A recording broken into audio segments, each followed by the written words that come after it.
मनोवैज्ञानिक विकार परिचय।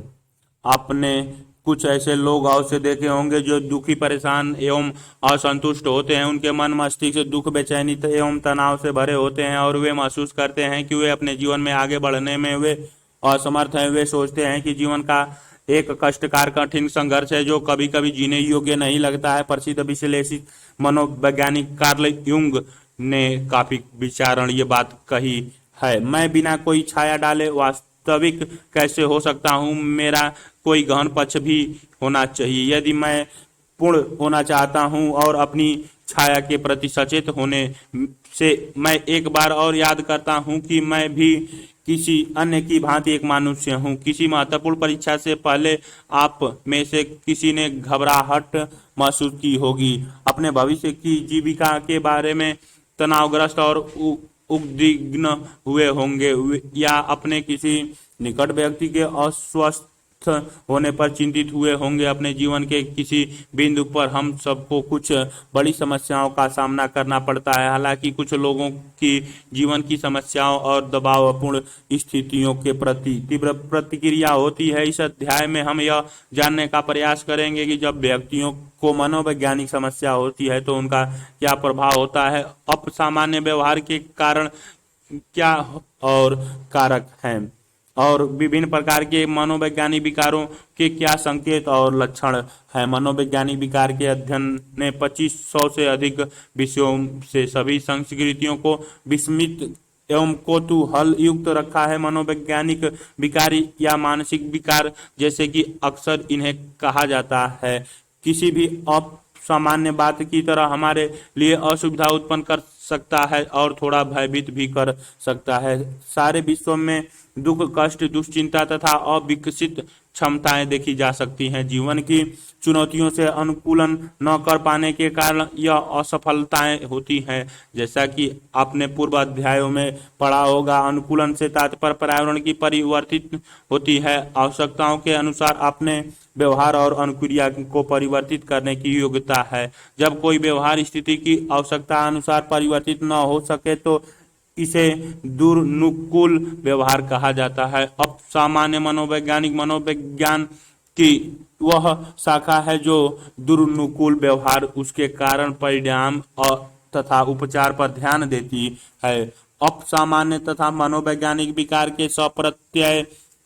यद्यपि असामान्य की कई परिभाषाएं अनेक वर्षों से प्रयुक्त होती रही हैं, किंतु किसी को भी सार्वभौमिक स्वीकृति नहीं मिली है। तथापि अधिकांश परिभाषाओं में कुछ सामान्य लक्षण हैं। बहुधा ये 4 माने जाते हैं, जैसे विसामान्य, डाइवेंस, कष्ट, डिस्ट्रेस, अपक्रिया, डाइसफंक्शनल तथा खतरा, डेंजर। अर्थात मनोवैज्ञानिक विकार विसामान्य, भिन्न, प्राकोटि, असामान्य, यहाँ तक कि बेतुकी, कष्टप्रद, अप्रीतिकर, व्यक्ति तथा दूसरों की विक्षेपित करने वाली, अपक्रियात्मक, दैनिक जीवन की क्रियाओं को ठीक करने से में बाधा डालने वाली तथा संभवतः खतरनाक व्यक्ति तथा दूसरों के लिए होते हैं। इस परिभाषा में एक उपयुक्त प्रारंभिक बिंदु है जहां हम मनोवैज्ञानिक असामान्यता का अन्वेषण कर सकते हैं। चूंकि असामान्य शब्द का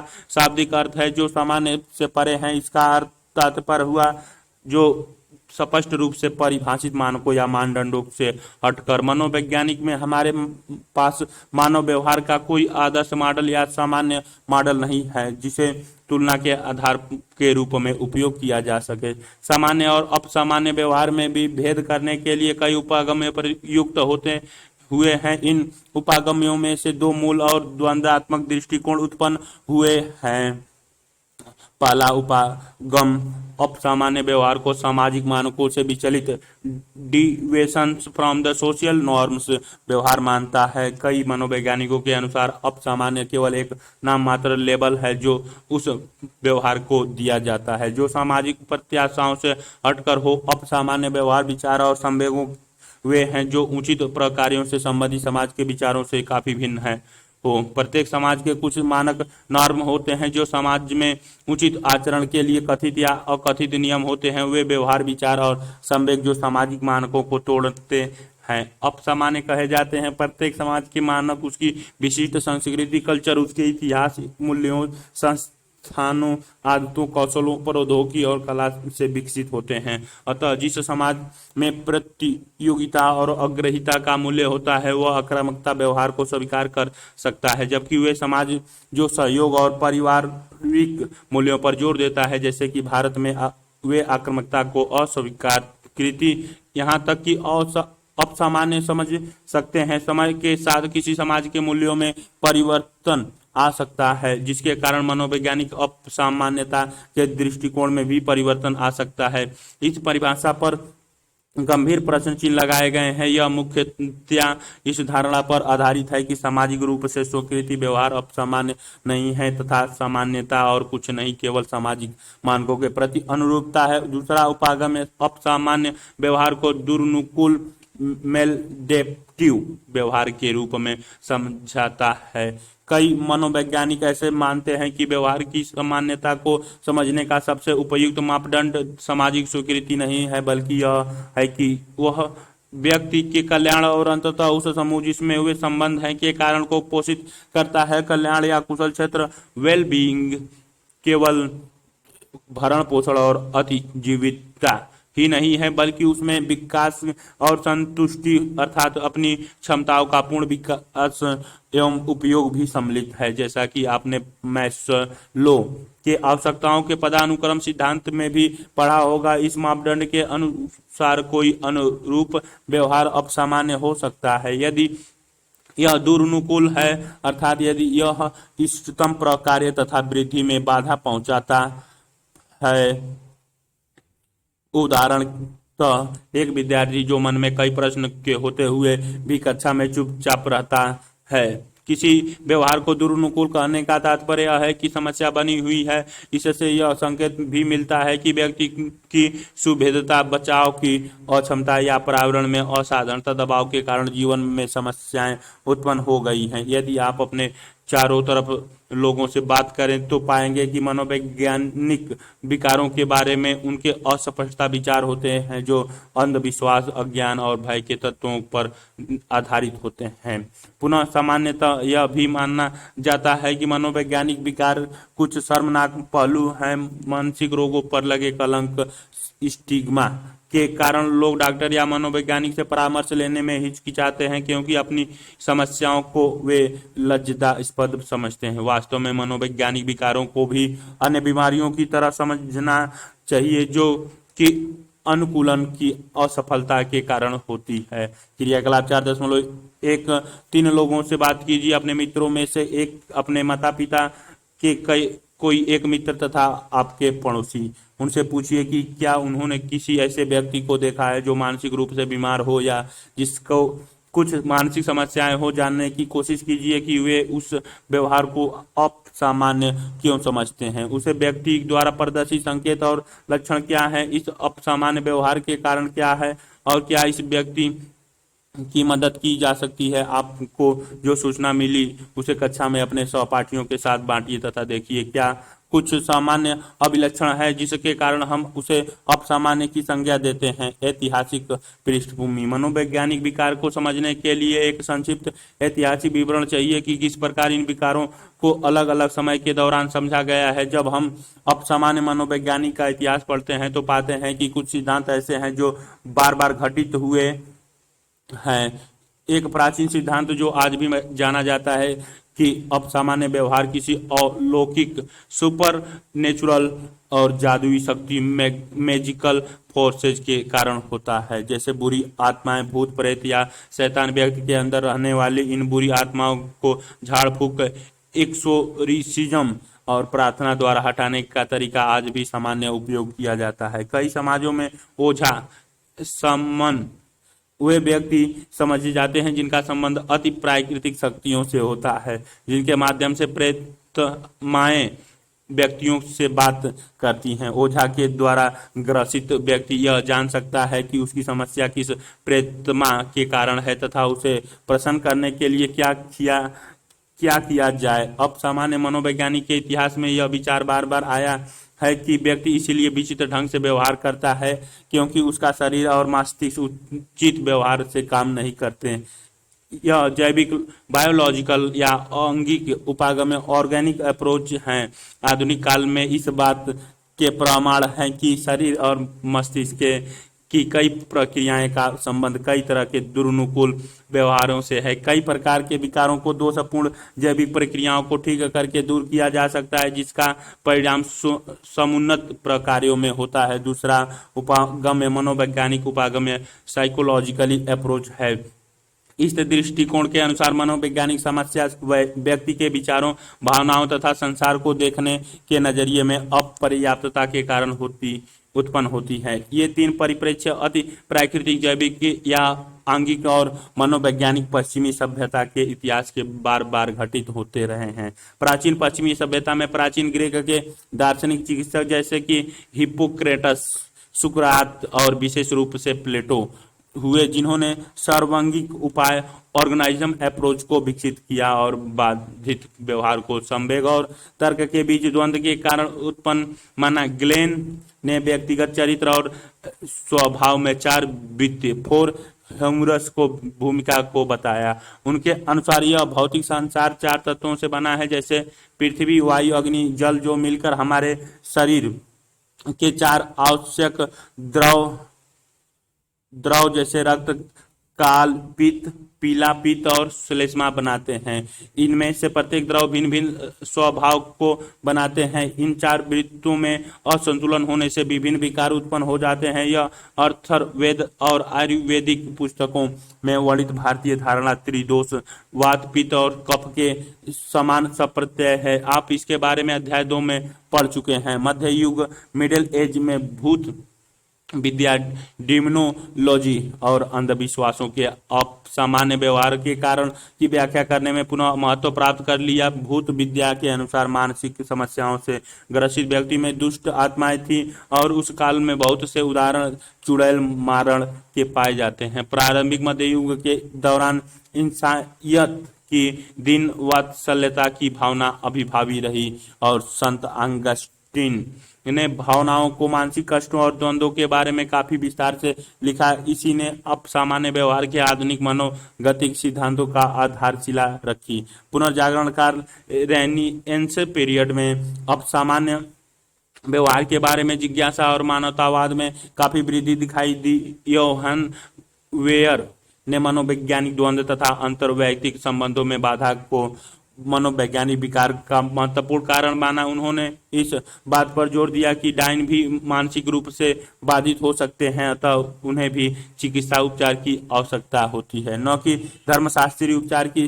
17वीं और 18वीं शताब्दी को तर्क एवं प्रबोधन का काल, age of reason and enlightenment कहा जाता है। इसीलिए अब सामान्य व्यवहारों को समझने के लिए आस्था और धर्म सिद्धांत के बजाय वैज्ञानिक पद्धति का अभ्युदय हुआ। 18वीं शताब्दी में मनोवैज्ञानिक विकारों के प्रति वैज्ञानिक अभिवृत्ति में वृद्धि के कारण इन विकारों से ग्रसित लोगों ने प्रति करुणा या सहानुभूति की भावना बढ़ी, जिससे सुधार आंदोलन रिफॉर्म मूवमेंट को बल प्राप्त हुआ। यूरोप और अमेरिका दोनों में शरण स्थलों का आश्रय स्थानों में सुधार किया जाने लगा। इस सुधार आंदोलन का एक पक्ष यह था कि संस्था विमुक्त इंस्टीट्यूशनल लीजिनेशन के प्रति रुझान बढ़ा,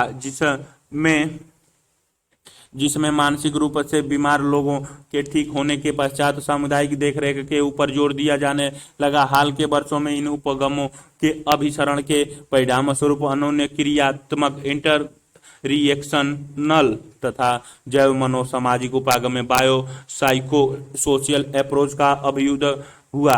इस परिप्रेक्ष्य से सभी तीनों कारकों अर्थात जैविक, मनोवैज्ञानिक तथा सामाजिक कारक मनोविज्ञान विकार की अभिव्यक्ति और उनके परिणामों को प्रभावित करने में महत्वपूर्ण भूमिका निभाते हैं। मनोविज्ञान विकारों का वर्गीकरण, मनोविज्ञान विकारों को समझने के लिए उसका वर्गीकरण करना आवश्यक है। इस तरह के विकारों के वर्गीकरण में विशिष्ट मनोवैज्ञानिक विकारों को, जिन्हें समान विशेषताओं के आधार पर विभिन्न वर्गों में श्रेणीबद्ध किया जाता है, उन श्रेणियों की एक सूची होती है। इस प्रकार के वर्गीकरण इसीलिए उपयोगी होते हैं क्योंकि इन्हें प्रयुक्त करने वाले जैसे मनोवैज्ञानिक, मनोरोग विज्ञानी और सामाजिक कार्यकर्ता इन विकारों के बारे में एक दूसरे से विचार विमर्श कर सकते हैं तथा मनोवैज्ञानिक विकारों के कारण को समझने में तथा उन प्रक्रियाओं जो मनोविज्ञान विकार उत्पन्न करने वाली उन्हें बनाए रखने में सहायक होती हैं को समझने में मदद कर सकते हैं। क्रियाकलाप 4.2 कुछ व्यवहार जैसे रेत खाना आप सामान्य है, लेकिन एक विमान दुर्घटना के बाद यदि कोई समुद्र तट पर असहाय है तो यह व्यवहार असामान्य नहीं है। असामान्य व्यवहारों की सूची और वे स्थितियां जिनमें वह सामान्य समझ जा सकते हैं नीचे दी जा रही हैं। अपने आप से बातें करना, आप प्रार्थना कर रहे हैं। गली के बीच में खड़े होकर हाथ चलाना, आप एक यातायात सिपाही हैं। इनके बारे में सोचिए और सामान्य उदाहरण दीजिए।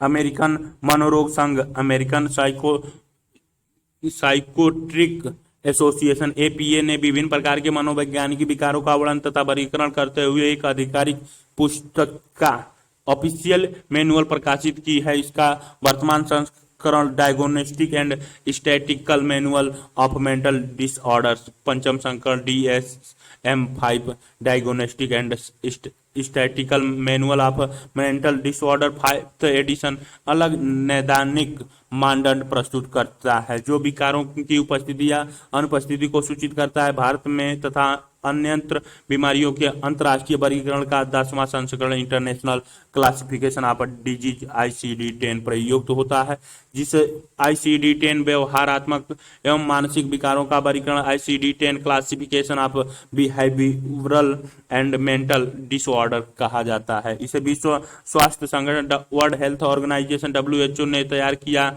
है। इस योजना में प्रत्येक विकार के नैदानिक लक्षण और उनसे संबंधित अन्य लक्षणों तथा नैदानिक पथ प्रदर्शिका का वर्णन किया गया है। अपसामान्य व्यवहारों के अंतर्गत कारक अपसामान्य व्यवहार जैसे जटिल व्यवहार को समझने के लिए मनोवैज्ञानिकों ने भी भिन्न भिन्न उपागम प्रयुक्त किए हैं। आजकल प्रयुक्त प्रत्येक उपागम मानव व्यवहार के एक विशिष्ट पक्ष के ऊपर जोर देता है और उसी के अनुसार अपसामान्यता की विवेचना और उपचार करता है। यह उपागम भी विभिन्न कारकों की भूमिका पर जोर देता है जैसे जैविक, मनोविज्ञान और अंतर्वैयक्तिक तथा सामाजिक सांस्कृतिक कारक। अपसामान्य व्यवहारों की व्याख्या करने वाले कुछ उपागम जो आजकल प्रयुक्त हैं उनकी हम समीक्षा करेंगे। जैविक कारक, बायोलॉजिकल फैक्टर हमारे व्यवहार के सभी पक्षों को प्रभावित करते हैं। विभिन्न जैविक कारक जैसे दोषपूर्ण जीन, अंतःस्रावी असंतुलन, कुपोषण, चोट तथा अन्य दशाओं मानव शरीर के कार्य तथा सामान्य विकास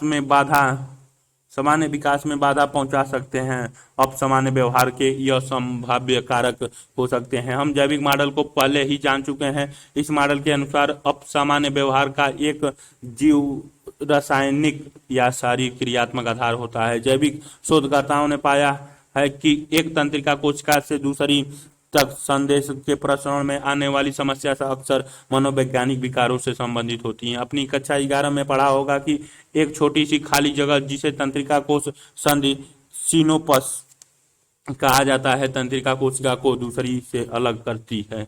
जब कोई विद्युत आवेग तंत्रिका कोशिका के अंतिम छोर तक पहुंचता है तब अक्षतंतु उद्दीपित होकर रसायन प्रवाहित करते हैं जिसे तंत्रिका संचार या न्यूरोट्रांसमीटर कहते हैं। अध्ययन यह बताते हैं कि किसी विशेष न्यूरोट्रांसमीटर के अपसामान्य क्रियाएं किसी विशेष मनोवैज्ञानिक विकारों को जन्म दे सकती है। दुश्चिंता विकार का संबंध neurotransmitter gamma amino butyric acid की निम्न क्रियाशीलता से है। मनोविद्यलता का डोपामाइन की अतिरिक्ता क्रियाशीलता से तथा अवसाद का सीरोटोनिक की निम्न क्रियाशीलता से है। अनुवांशिक कारक जीनेटिक फैक्टर का संबंध द्विध्रुवीय और संबंधित विकारों, मनोविद्यलता, बौद्धिक अशक्तता तथा अन्य मनोवैज्ञानिक विकारों से पाया गया है। यद्यपि शोधकर्ता यह नहीं पहचान पाए हैं कि कौन से विशिष्ट जीन मुख्यतः इसके दोषी हैं। ऐसा प्रतीत होता है कि अधिकांशतः कोई एक जीन किसी विशेष व्यवहार या मनोवैज्ञानिक विकार के लिए उत्तरदायी नहीं होता, बल्कि कई जीन मिलकर हमारे कई प्रकार के व्यवहारों तथा संवेगी प्रतिक्रियाओं, क्रियात्मक तथा अक्रियात्मक दोनों को उत्पन्न करते हैं। यद्यपि इस बात के प्रमाण पुष्ट प्रमाण हैं कि आनुवांशिक जीव रासायनिक कारक भिन्न भिन्न प्रकार के मानसिक विकारों जैसे मनोविदलता, अवसाद, दुश्चिंता इत्यादि में अपनी भूमिका रखते हैं। तथापि केवल जीव विज्ञान ही अधिकांश मनोवैज्ञानिक विकारों का कारण नहीं होते। कई मनोवैज्ञानिक मॉडल, साइकोलॉजिकली मॉडल्स भी हैं जो मानसिक विकारों के मनोविज्ञान कारणों को बताते हैं। ये मॉडल बताते हैं कि सामान्य व्यवहारों में मनोवैज्ञानिक का अंतर्वैयक्तिक कारकों की महत्वपूर्ण भूमिका होती है। इन कारणों में मातृत्व, वंचन, माँ से अलग होना या जीवन के प्रारंभिक वर्षों में माँ की ओर से प्रेम और उद्दीपक की कमी का होना, माता पिता और बच्चों के बीच दुरनुकूलम संबंध, अस्वीकृति, अतिक्षरण, अति अनुज्ञता, दोषपूर्ण अनुशासन इत्यादि, दुरनुकूलम परिवार संरचना, अपर्याप्त अथवा अशांत परिवार तथा अत्यधिक दबाव का होना। मनोवैज्ञानिक मॉडल के अंतर्गत मनोगतिक, व्यवहारात्मक, संज्ञानात्मक तथा मानवतावादी अस्तित्वपरक मॉडल सम्मिलित है। आधुनिक मनोवैज्ञानिक मॉडल में मनोगतिक मॉडल, साइकोलॉजिकल डायनामिक मॉडल सबसे प्राचीन और सबसे प्रसिद्ध है। आत्म एवं व्यक्तित्व के अध्याय 2 में आप इसके बारे में पहले ही पढ़ चुके हैं। मनोगतिक सिद्धांतवादियों का विश्वास है कि व्यवहार चाहे सामान्य हो या अपसामान्य, वह व्यक्ति के अंदर की मनोवैज्ञानिक शक्तियों के द्वारा निर्धारित होता है, जिनके प्रति वह स्वयं चेतन के रूप में अनभिज्ञ होता है। यह आंतरिक शक्तियां ज्ञानतम कहलाती हैं, अर्थात वे एक दूसरे से अंतःक्रिया करती हैं तथा उनकी यह अंतःक्रिया व्यवहार, विचार और संवेगों को निर्धारित करती है। इन शक्तियों के बीच द्वंद्व के परिणाम स्वरूप अपसामान्य लक्षणों की उत्पत्ति होती है। यह मॉडल सर्वप्रथम फ्रायड द्वारा प्रतिपादित किया गया था, जिनका विश्वास था कि 3 केंद्रीय शक्तियां व्यक्तित्व का निर्माण करती हैं: मूल प्रवृत्तिक आवश्यकताएं, अंतर्नोद तथा आवेग, इदम या इड, तार्किक चिंतन, अहम तथा नैतिक मानक प्रहम। फ्रायड के अनुसार अपसामान्य अव्यवहार अचेतन स्तर पर होने वाली मानसिक द्वंद्वों की प्रतीकात्मक अभिव्यक्ति, जिसका संबंध सामान्य प्रारंभिक बाल्यावस्था या शैशवावस्था से होता है। एक और मॉडल जो मनोवैज्ञानिक कारणों की भूमिका पर जोर देता है वह व्यवहारात्मक मॉडल, बिहेवियरल मॉडल है। यह मॉडल बताता है कि सामान्य और अपसामान्य दोनों व्यवहार अधिगत होते हैं और मनोवैज्ञानिक विकार व्यवहार करने के दुरनुकूल तरीके सीखने के परिणाम स्वरूप होते हैं। यह मॉडल उन व्यवहारों पर ध्यान देता है जो अनुबंधन, कंडीशनिंग के कारण सीखे गए हैं तथा इसका उद्देश्य होता है कि जो कुछ सीखा गया है उसे अधिगत या भुलाया जा सकता है। अधिगम प्राचीन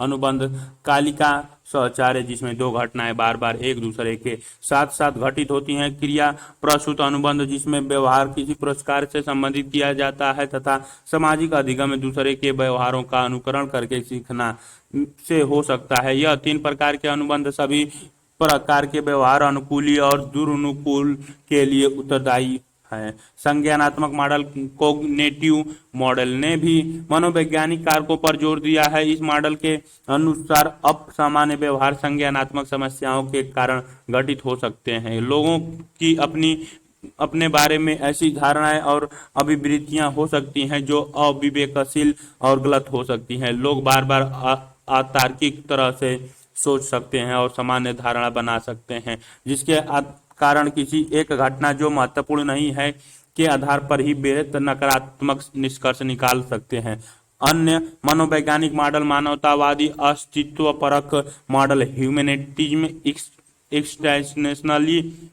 एक्सटेंशियल मॉडल है, जो मनुष्य के अस्तित्व के व्यापक पहलू पर जोर देता है। मानवतावादी सोचने की मनुष्य में जन्म से ही मित्रवत, सहयोगी और रचनात्मक होने की स्वाभाविक प्रवृत्ति होती है और वह स्वयं को विकसित करने के लिए है। अच्छाई और समृद्धि के लिए मनुष्य अपनी इस क्षमता का उपयोग करने को प्रेरित होते हैं। अस्तित्ववादियों का विश्वास है कि जन्म से हमें अपने अस्तित्व को अर्थ प्रदान करने की पूरी स्वतंत्रता होती है।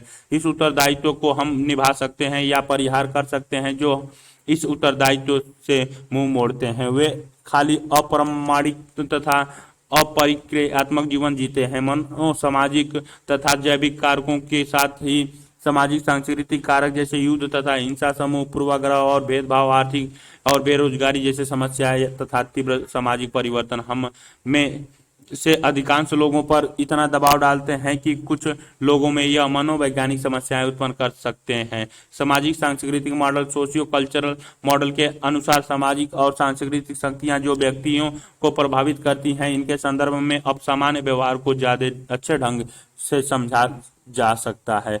चूंकि व्यवहार सामाजिक शक्तियों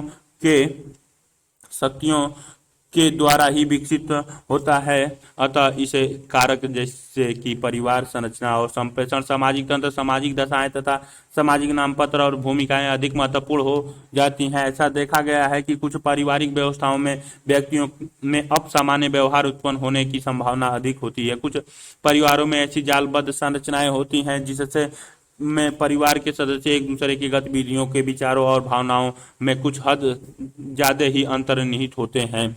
इस तरह के परिवारों के बच्चों को जीवन में स्वावलंबी होने में कठिनाई आ सकती है। इससे भी बड़े स्तर का सामाजिक तंत्र हो सकता है जिसमें व्यक्ति के सामाजिक और व्यावसायिक संबंध सम्मिलित होते हैं। कई अध्ययनों से यह पता चलता है कि जो लोग अलग थलग महसूस करते हैं और जिन्हें सामाजिक अवलंब प्राप्त नहीं होता है, अर्थात गहन और संतुष्टिदायक अंतर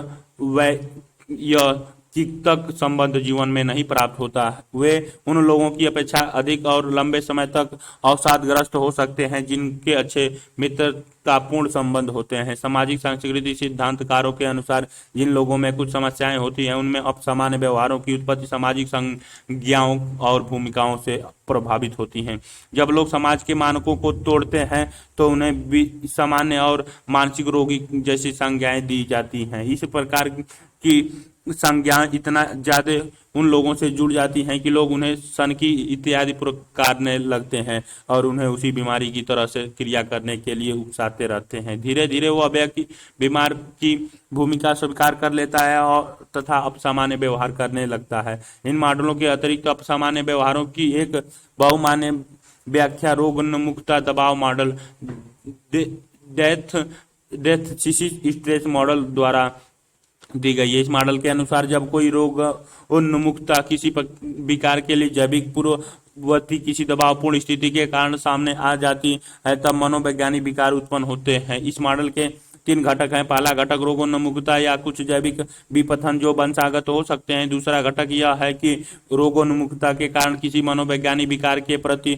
दोषपूर्णता उत्पन्न हो सकती है, जिसका तात्पर्य यह हुआ कि व्यक्ति उस विकार के विकास के लिए पूर्ववर्ती है या उसे विकार का खतरा है। तीसरा घटक विकार प्रतिबलकों की उपस्थिति है। इसका तात्पर्य उन कारकों से है जो मनोवैज्ञानिक विकारों का जन्म दे सकते हैं। यदि इस तरह के पूर्ववर्ती या खतरों में रहने वाले व्यक्तियों को इस तरह के दबाव कारकों का सामना करना पड़ता है तो उनकी यह पूर्ववृत्ति वास्तव में विकार को जन्म दे सकती है। इस मॉडल का कोई विकार जैसे दुश्चिंता, अवसाद और मनोविदलता पर अनुप्रयोग किया गया है। प्रमुख मनोवैज्ञानिक विकार दुश्चिंता विकार। एक दिन कार से घर वापस जाते समय देव ने पाया कि उसका दिल जोर से धड़क रहा है, उसे बहुत तेज पसीना आ रहा है और सांस फूलने लगी है। उसे इतना भय लगा कि उसने कार रोक दी और बाहर आ गया। अगले कुछ महीनों से इस तरह का दौरा इतना बढ़ गया कि वह कार चलाने में हिचकिचाने लगा। इस भय की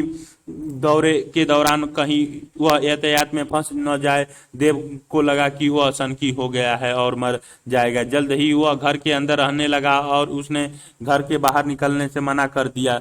हमें दुश्चिंता का अनुभव तब होता है जब हम किसी परीक्षा की प्रतीक्षा कर रहे होते हैं या किसी दंत चिकित्सक के पास जाना होता है या कोई एकल प्रदर्शन प्रस्तुत करना होता है। यह सामान्य है जिसकी हमसे प्रत्याशा की जाती है, यहाँ तक कि इसमें हमें अपनी कार्य अच्छी तरह करने की अभिप्रेरणा भी मिलती है। इसके विपरीत जब उच्च स्तरीय दुश्चिंता जो कष्टप्रद होती है तथा हमारे सामान्य क्रियाकलापों में बाधा पहुंचाती है, तब यह मनोवैज्ञानिक विकारों की सबसे सामान्य श्रेणी दुश्चिंता विकार की उपस्थिति का संकेत है। प्रत्येक व्यक्ति को आकुलता और भय होते हैं। सामान्यतः दुश्चिंता एनएक्जी शब्द को भय और आशंका की विस्तृत, अस्पष्ट और अप्रीतिकर भावना के रूप में परिभाषित किया जाता है। दुश्चिंतित व्यक्ति में निम्न लक्षणों का सम्मिलित रूप रहता है तथा हृदय गति का तेज होना, सांस की कमी होना, दस्त होना, भूख न लगना, बेहोशी, घुमनी या चक्कर आना, पसीना आना, निद्रा की कमी, बार बार मूत्र त्याग करना तथा कपकपी आना कई प्रकार के दुश्चिंता विकार होते हैं। तालिका 4.1 देखें। इनमें से एक सामान्यीकृत दुश्चिंता विकार जनरलाइज्ड एनएक्जी डिसऑर्डर होता है, जिसमें लंबे समय तक चलने वाले अस्पष्ट, अवर्णनीय तथा तीव्र भय होते हैं जो किसी भी विशिष्ट वस्तु के प्रति जुड़े हुए नहीं होते हैं। इसके लक्षणों में भविष्य के प्रति आकुलता एवं आशंका तथा अत्यधिक सतर्कता, यहाँ तक कि पर्यावरण में किसी भी प्रकार के खतरे की छानबीन शामिल होती है। इसमें पेशीय तनाव भी होता है, जिसके कारण व्यक्ति विश्राम नहीं कर पाता है, बेचैन रहता है तथा स्पष्ट रूप से कमजोर और तनावग्रस्त दिखाई देता है। एक दूसरी तरह की दुश्चिंता विकार होता है जिसे आतंक विकार, पैनिक डिसऑर्डर कहते हैं। इसमें दुश्चिंता के दौरे लगातार पड़ते हैं और व्यक्ति तीव्र त्रास या साथ का अनुभव करता है। आतंक आक्रमण का तात्पर्य हुआ कि जब भी कभी विशेष उद्दीपक से संबंधित विचार उत्पन्न हो तो अचानक तीव्र दुश्चिंता अपनी उच्चतम सीमा तक पहुंच जाए। इस तरह के विचार अकल्पित तरह से उत्पन्न होते हैं। इसके दैनिक लक्षणों में सांस की कमी, घुमनी या चक्कर आना, कपकपी, दिल धड़कना या दम घुटना, जी मिचलाना, छाती में दर्द या बेचैनी, सनकी होने का भय, नियंत्रण खोना या मरने का एहसास सम्मिलित होना।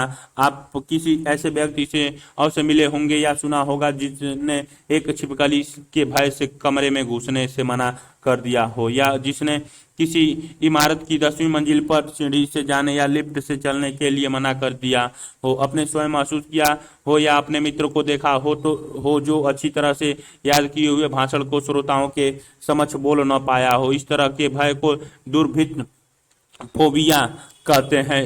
जिन लोगों को दुर्भिद होती है उन्हें किसी विशेष वस्तु, लोग या स्थितियों के प्रति अविवेकी या अतर्क भय होता है। दुर्भिद बहुधा धीरे धीरे या सामान्यकृत दुश्चिंता विकार से उत्पन्न होती है। दुर्भिद को मुख्य 3 प्रकार का माना जा सकता है: विशिष्ट दुर्भिद, सामाजिक दुर्भिद और विवृत्ति भीति। विशिष्ट दुर्भिति स्पेसिफिक फोबिया सामान्य घटित होने वाली दुर्भिति होती है। इसमें अविवेकी या अतर्क भय जैसा किसी विशिष्ट प्रकार के जानवर के प्रति तीव्र भय का होना या किसी बंद जगह में होने के भय का होना सम्मिलित होते हैं। दूसरे के साथ बर्ताव करते समय तीव्र और अक्षम करने वाला भय तथा उलझन अनुभव करना सामाजिक दुश्चिंता विकार, सामाजिक दुर्भिति का लक्षण है। विवृत्ति भीति एग्रोफोबिया शब्द उस समय प्रस्तुत किया जाता है जब लोग अपरिचित स्थितियों में प्रवेश करने के भय से ग्रसित हो जाते हैं।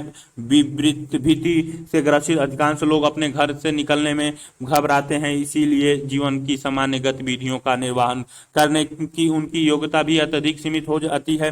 वियोगज दुश्चिंता विकार, सेपरेशन एंजाइटी डिसऑर्डर एक अन्य प्रकार का दुश्चिंता विकार है। वियोगज दुश्चिंता विकार से ग्रसित व्यक्तियों को जिनसे लगाव होता है उनसे अलग होने के बारे में सोचकर काफी हद तक भययुक्त, डरे और चिंतित रहते हैं, जो कि विकासात्मक रूप से उपयुक्त नहीं है। वियोगज दुश्चिंता विकार से ग्रसित बच्चों को एक कमरे में अकेले रहने तथा अकेले विद्यालय जाने में कठिनाई हो सकती है। वे नई परिस्थितियों में प्रवेश करने से डरते हैं और हमेशा अपने माता पिता की छाया में रहकर उनसे चिपके रहते हैं। वियोगज दुश्चिंता विकार वाले बच्चे अलगाव से बचने के लिए गड़बड़ी, चिल्लाना, झल्लाहट प्रदर्शित करना अथवा आत्मघातक इशारे बताते हैं। मनोग्रसित बाध्यता तथा संबंधित विकार, आपने कभी किसी को किसी चीज को छूने पर हर बार हाथ धोते देखा है, या सिक्कों को धोते हुए, या फर्श पर या सड़क पर केवल आकृतियों के बीच चलते हुए देखा है। जो लोग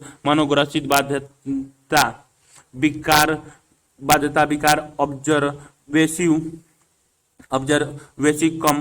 कंपल्सिव डिसऑर्डर से पीड़ित होते हैं, वे कुछ विशिष्ट विचारों में अपनी ध्यानगम्यता को नियंत्रित करने में असमर्थ होते हैं, या अपने आप को बार बार कोई विशेष क्रिया करने से रोक नहीं पाते हैं, यहाँ तक कि वे इनकी सामान्य गतिविधियों में भी बाधा पहुंचाते हैं। किसी विशेष विचार या विषय पर चिंतन को रोक पाने की असमर्थता मनोग्रसित व्यवहार ऑब्सेसिव बिहेवियर कहलाता है। इससे ग्रसित व्यक्ति अक्सर अपने विचारों को अप्रिय और शर्मनाक समझता है। किसी व्यवहार को बार बार करने की आवश्यकता बाधित व्यवहार कंपल्सिव बिहेवियर कहलाता है।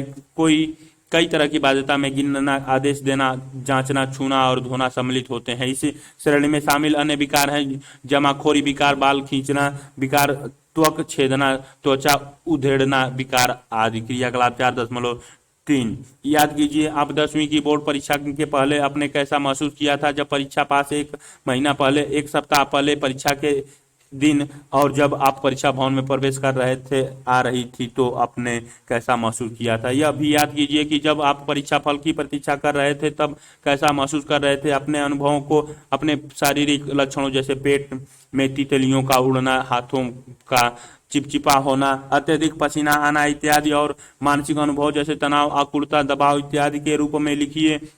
अपने लक्षणों की तुलना अपने सहपाठियों से करिए तथा उन्हें मंद, औसत और तीव्र की श्रेणियों में वर्गीकृत कीजिए। तालिका 4.1 मुख्य दुश्चिंता विकार तथा उनके लक्षण। एक सामान्यकृत दुश्चिंता विकार दीर्घ, स्पष्ट, अवर्णनीय तथा तीव्र भय जिसका संबंध किसी वस्तु से नहीं होता तथा जिसमें अति सतर्कता और पेशिया तनाव होता है। आतंक विकार बार बार दुश्चिंता के दौरे पड़ना जिसमें तीव्र त्रास या दहशत और आशंका की भावना जिसे पहले से न बताया जा सके। आतंक के आक्रमण साथ ही शारीरिक लक्षण जैसे सांस फूलना, धड़कना, कंपन, चक्कर आना तथा नियंत्रण खोने और यहाँ तक कि मृत्यु का भाव होना। विशिष्ट दुर्भिक्ष किसी विशिष्ट वस्तु, दूसरों के साथ अंतःक्रिया और अपरिचित स्थितियों के प्रति अविवेकीय भय का होना। वियोगज दुश्चिंता विकार घर या अपने आत्मीय व्यक्तियों से अलग होने या अलग होने की अपेक्षा करने पर परेशानी का अनुभव करना। इस श्रेणी के अंतर्गत शामिल अन्य विकार चयनात्मक गूंगापन, बहरापन, मादक द्रव्य, दवा प्रेरित दुश्चिंता विकार, अन्य चिकित्सा दशा के कारण दुश्चिंता विकार आदि। आत्मघात तथा दबाव कारक संबंधित विकार अक्सर कई लोग जो किसी प्राकृतिक विपदा जैसे सुनामी में फंस चुके होते हैं या किसी आतंकवादी बम विस्फोट के शिकार हो चुके होते हैं या किसी गंभीर दुर्घटना या युद्ध की स्थिति को अनुभव कर चुके होते हैं, ये अभिघात उत्तर दबाव विकार, post traumatic stress disorder PTSD का अनुभव करते हैं। उत्तर अभिघात दबाव विकार के लक्षण कई प्रकार के होते हैं लेकिन उनमें बार बार किसी स्वप्न का आना, अवलोकन, एकाग्रता में कमी और संवेगीय शून्यता शामिल हो सकती है। समायोजन विकार और तीव्र दबाव विकार इस श्रेणी के अंतर्गत शामिल किए जा सकते हैं। कायकीय अभिलक्षण तथा संबंधित विकार यह वे दशाएं या स्थितियां हैं जहां बिना किसी शारीरिक बीमारी के शरीर लक्षण प्रदर्शित होते हैं। कायकीय विकारों में व्यक्ति को मनोवैज्ञानिक कठिनाइयां होती हैं और वह शिकायत उन शारीरिक लक्षणों की करता है जिसका कोई जैविक कारण नहीं होता। कायकीय विकारों में परिवर्तन विकार, कायकीय अभिलक्षण विकार तथा बीमारी दुश्चिंता विकार सम्मिलित होते हैं। कायकीय अभिलक्षण विकार एक व्यक्ति से संबंधित है जिसमें शरीर संबंधी अभिलक्षण अस्थायी रूप से हैं जिन्हें किसी गंभीर चिकित्सा दशा से संबंधित किया या नहीं किया जा सकता है। इस विकार वाले लोगों में अपने अभिलक्षणों से अत्यधिक जुड़े रहने की आदत होती है और वे अपने स्वास्थ्य के बारे में लगातार चिंतित रहते हैं और प्रायः डॉक्टरों के पास जाते हैं। इसके फलस्वरूप वे अपने दैनिक जीवन में अत्यधिक दबाव और व्यवधान अनुभव करते हैं। बीमारी दुश्चिंता विकार एक गंभीर बीमारी के उत्पन्न होने और उनकी संभावना के बारे में लगातार चिंतित रहने के दृढ़ ध्यान मग्न से संबंधित है। यह अपने स्वास्थ्य के विषय में चिंता से संबंधित विकार है। बीमारी दुश्चिंता विकार से ग्रसित व्यक्ति अपने अज्ञात निदान और नकारात्मक नैदानिक परिणामों के बारे में अत्यधिक चिंतित रहते हैं। डॉक्टरों के आश्वासन पर प्रतिक्रिया नहीं करते हैं और किसी अन्य की बीमारी के बारे में सुनकर या इस प्रकार के समाचार से आसानी से बीमारी के खतरे को मान लेते हैं। सामान्य रूप से कायकीय अभिलक्षण विकार और बीमारी दुश्चिंता विकार चिकित्सा बीमारी से संबंधित है लेकिन अंतर महसूस किए जाने में निहित है। कायकीय अभिलक्षण विकार में यह शारीरिक शिकायत के रूप में व्यक्त किया जाता है जबकि बीमारी दुश्चिंता विकारों में जैसा कि नाम से ही स्पष्ट है इसमें चिंता की प्रमुख भूमिका होती है। परिवर्तन विकार कंजरवन कंजर्वेशन डिसऑर्डर के लक्षणों में शरीर के कुछ मूल प्रकारों में से सब में या कुछ अंशों में क्षति बताई जाती है। पक्षाघात, अंधापन, बधिरता या बहरापन और चलने में कठिनाई का होना इसके सामान्य लक्षण होते हैं। यह लक्षण अधिकांशतः किसी दबावपूर्ण अनुभव के बाद घटित होते हैं जो अचानक उत्पन्न हो सकते हैं। विच्छेदी विकार विचारों और संवेगों के बीच संयोजन विच्छेद का हो जाना विच्छेदन कहलाता है। विच्छेदन में वास्तविकता की भावना, मनमुटाव या विरक्त व्यक्तित्व लोप और कभी कभी अस्मिता लोप या परिवर्तन भी पाया जाता है। चेतना में अचानक और अस्थायी परिवर्तन जो कष्टकारक अनुभवों को रोक देता है। विच्छेदीय विकार डिसोसिएटिव डिसऑर्डर की मुख्य विशेषता होती है। इस समूह में स्थितियां शामिल होती हैं: विच्छेदी स्मृति लोप, विच्छेदीय पहचान विकार तथा व्यक्ति लोप, स्वानुभूति लोप विकार, कायिकी अभिलक्षण तथा संबंधी विकार एवं विच्छेदी विकारों के प्रमुख लक्षण बॉक्स 4.1 में दिए गए हैं। विच्छेदी स्मृति लोप डिसोसिएटिव एमेनीसिया में अत्यधिक किंतु चयनात्मक स्मृति भ्रंश होता है जिसका कोई ज्ञात आंगिक कारण जैसे सर में चोट लगना नहीं होता। कुछ लोगों को अपने अतीत के बारे में कुछ भी याद नहीं रहता है। दूसरे लोग कुछ विशिष्ट घटनाएं, लोग, स्थान या वस्तुएं याद नहीं कर पाते हैं, जबकि दूसरी घटनाओं के लिए उनकी स्मृति बिल्कुल ठीक होती है। विच्छेदी स्मृति लोप का एक भाग विच्छेदी आत्म विस्मृति है। इसकी आवश्यकता विशेषता घर एवं कार्यस्थल से दूर यात्रा एवं एक नवीन पहचान का अनुमान और पूर्व पहचान की स्मरण करने की अयोग्यता हो सकती है। आत्म विस्मृति प्राय तब समाप्त होती है जब व्यक्ति आत्म विस्मृति के दौरान घटी हुई घटनाओं को विस्मृति करके अचानक जागता है। यह विकार अक्सर अत्यधिक दबाव से संबंधित होता है।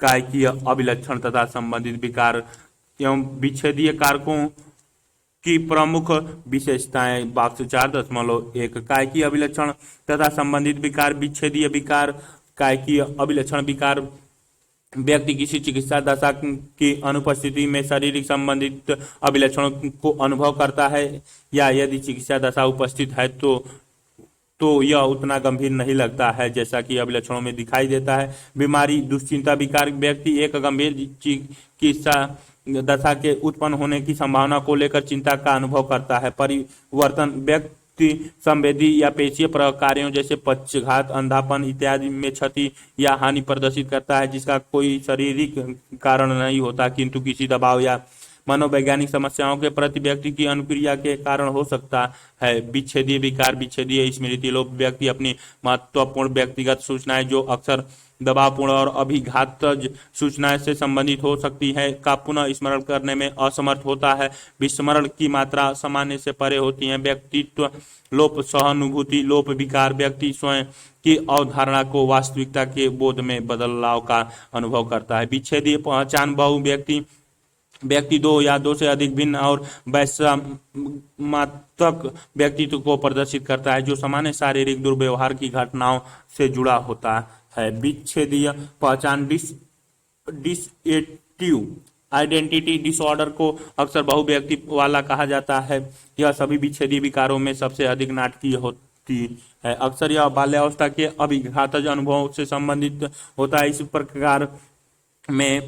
इस विकार में व्यक्तियों के प्रत्यावर्ती व्यक्तित्व की कल्पना करता है जो आपस में एक दूसरे के प्रति जानकारी रख सकते हैं या नहीं रख सकते। व्यक्ति लोप सहानुभूति लोप विकार डिसपर्सनलिजेशन में एक स्वप्न जैसी अवस्था होती है जिसमें व्यक्ति को स्वानुभूति लोप विकार वास्तविकता दोनों से अलग होने की अनुभूति होती है। व्यक्तित्व लोप में आत्म परीक्षण में परिवर्तन होता है और व्यक्ति का वास्तविक बोध अस्थायी स्तर पर लुप्त हो जाता है या परिवर्तित हो जाता है। अवसादीय विकार मानसिक विकारों में सर्वाधिक प्रचलित तथा मान्यता प्राप्त विकार अवसाद डिप्रेशन है। अवसादों में कई प्रकार के नकारात्मक भाव दशा और व्यवहार परिवर्तन होते हैं। अवसादों को एक लक्षण या एक विकार कह सकते हैं। दैनिक जीवन में हम अक्सर अवसाद शब्द का उपयोग करते हैं जो किसी महत्वपूर्ण क्षति के बाद की सामान्य भावना होती है जैसे किसी संबंध का टूट जाना या संबंध का टूट जाना या किसी महत्वपूर्ण लक्ष्य को प्राप्त करने में असफल होना।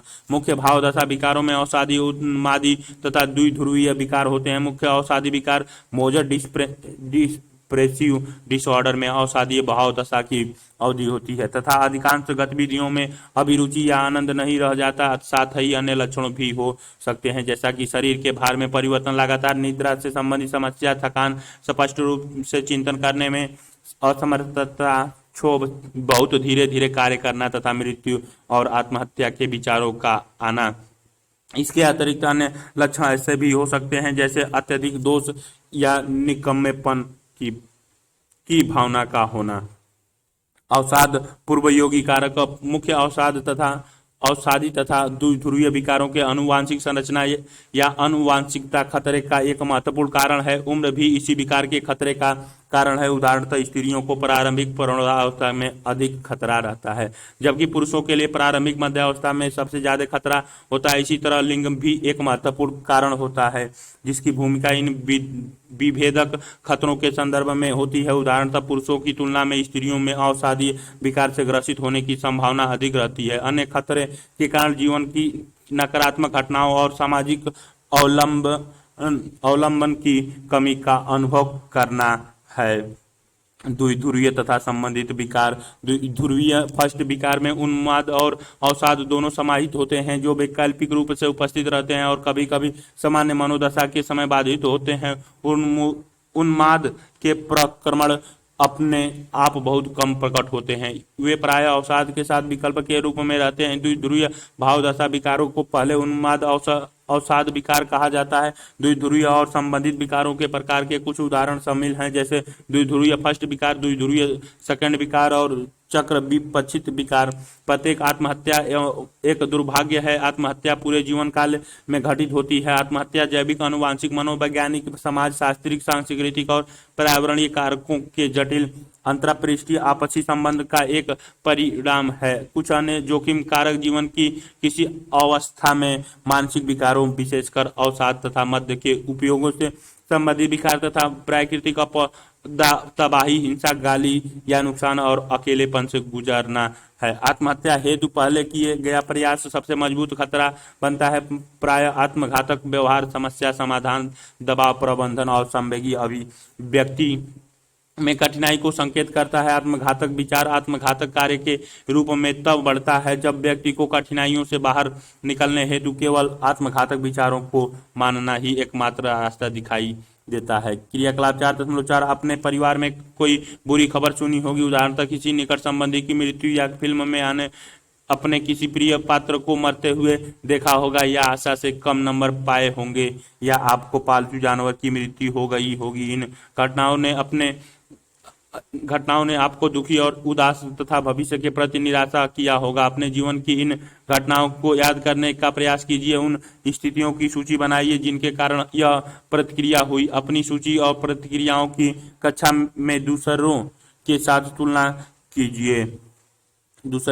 तुलना कीजिए। सामाजिक दायरे और समुदाय में आत्महत्या का असर भयावह और दीर्घकालिक समस्या तक रहता है। आत्महत्या के क्षेत्र में वर्तमान में प्रगतिशील शोध के बावजूद इससे जुड़े कलंक अनवरत हैं। इसकी वजह से बहुत से लोगों ने आत्महत्या का विचार करते हैं या प्रयास करते हैं, वे सहायता के लिए कोशिश नहीं करते हैं, इसीलिए उनके पास समय से सहायता उपलब्ध नहीं हो पाती है। अतः पहचान में सुधार, रेफरल, अग्रप्रेषण और व्यवहार का प्रबंधन आत्महत्या को रोकने में निर्णायक हो सकते हैं। इसीलिए हमें अति संवेदनशीलता की पहचान, इस प्रकार के व्यवहार की तरफ ले जाने वाली घटनाओं को समझना आवश्यक है और इसके अनुसार अंतक्षेप की योजना बनानी है। आत्महत्या की रोकथाम की जा सकती है। एक समग्र बहुक्षेत्रीय उपागम की आवश्यकता है। इसमें सरकार, मीडिया और समाज दावेदारों के रूप में सभी महत्वपूर्ण भूमिका अदा करें।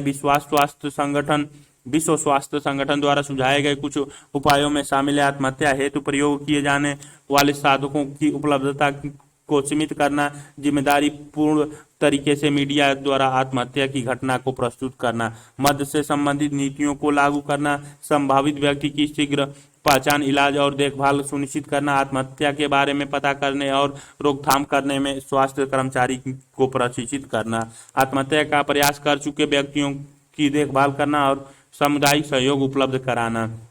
दबाव में रहने वाले विद्यार्थियों की पहचान करना, एक किशोर के प्रदर्शन, उपस्थिति या व्यवहार को प्रभावित करने वाले किसी अनपेक्षित या ध्यान देने योग्य परिवर्तन को गंभीरतापूर्वक लेना चाहिए, जैसे सामान्य क्रियाकलापों में अभिरुचि में कमी, ग्रेड का कम होना, प्रयास में कमी, कक्षा में दुर्व्यवहार, रसमई या बार बार अनुपस्थिति, धूम्रपान या मद्यपान या नशे का गलत प्रयोग। विद्यार्थी के आत्महत्या सम्मान का सशक्त बनाना, संकट के समय एक सकारात्मक आत्म सम्मान बहुत महत्वपूर्ण है और ठीक प्रकार से दबाव का सामना करने में सहायता करता है। बच्चों में सकारात्मक आत्मसम्मान की विकसित करने में निम्नलिखित उपागम उपयोगी हो सकते हैं। सकारात्मक पहचान विकसित करने हेतु जीवन के सकारात्मक अनुभवों को बताने पर जोर देना। इससे समय के अंदर विश्वास बढ़ता है। शारीरिक, सामाजिक और व्यावसायिक कौशल के विकास हेतु अवसरों को उपलब्ध कराना। विश्वसनीय संप्रेषण स्थापित करना, विद्यार्थियों के लिए लक्ष्य विशिष्ट औसत दर्जे का प्राप्त करने योग्य, प्रासंगिक और एक निश्चित समय अवधि में पूरा करने वाला होना चाहिए। मनोविद्यलता, वर्णक्रम तथा अन्य मनोविक्षिता विकार, मनोविद्यलता से जो फेरीरेनिया एक ऐसा वर्णात्मक शब्द है जो मन स्थापित विकारों के एक समूह के रूप में उपयोग किया जाता है, जिसमें व्यक्ति के चिंतन प्रक्रिया में बाधा, विचित्र प्रत्यक्षण, अस्वाभाविक संवेगी स्थितियां तथा पेशीय अपसामान्य के परिणाम स्वरूप उसकी व्यक्तिगत, सामाजिक और व्यावसायिक गतिविधियों में अवनति हो जाती है। यह एक असक्तता या दुर्बलता का विकार है। मनोविचलित के सामाजिक और मनोवैज्ञानिक दुष्परिणाम रोगी और उसके परिवार तथा समाज में दोनों के लिए घातक होते हैं। मनोविचलता के लक्षण 3 श्रेणियों में समूहित किए जा सकते हैं, जैसे सकारात्मक लक्षण, पॉजिटिव सिम्प्टोम्स अर्थात विचार, संवेग और व्यवहार में अतिशयता। नकारात्मक लक्षण, निगेटिव सिम्प्टोम्स अर्थात विचार, संवेग और व्यवहार में न्यूनता की या कमी या मन चालित लक्षण। साइकोमोटर सिम्प्टोम्स सकारात्मक लक्षण में व्यक्तियों के व्यवहार में विकृति, अतिशयता तथा विलक्षणता का बढ़ना पाया जाता है।